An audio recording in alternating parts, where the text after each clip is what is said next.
C'est les 50 ans du hip-hop et on a décidé de vous raconter son évolution et ses moments charnières avec une année, une anecdote. Et cette fois-ci, il s'agit de 1979, l'histoire du premier morceau de rap de l'histoire.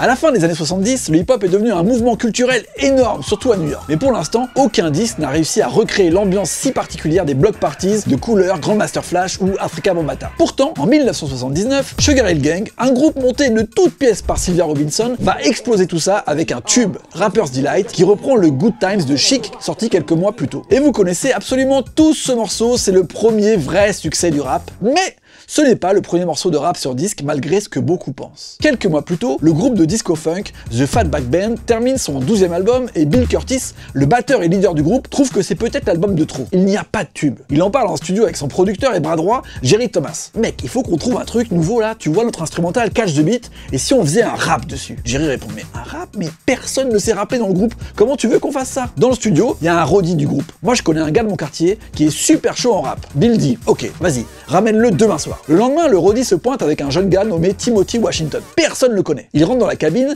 et enregistre son rap en seulement 2 fois. Ses paroles sont un mélange entre le style de DJ Hollywood, la star de la nuit à Harlem qui a l'habitude de rapper sur ses mix, et de blagues un peu salaces que font les DJ à la radio à l'époque. Bill Curtis est conquis, il rebaptise le morceau King Team 3 en hommage au jeune rappeur. Un coup d'éclat qui sera le seul, car on ne reverra jamais Timothy Washington dans l'histoire du rap. Mais le label n'est pas hyper fan des blagues salaces de King Team. Donc le morceau ne sortira qu'en phase B du prochain single de Fatback Band. Bill est déçu. Pourtant, ça sera le morceau le plus joué en radio de l'album, le premier morceau avec du rap sur disque qui va donner envie à tout le monde de se lancer, celui qui va influencer les futurs Run DMC, Rakim ou Slick Rick. Mais ça, c'est une autre année, une autre anecdote, une autre histoire.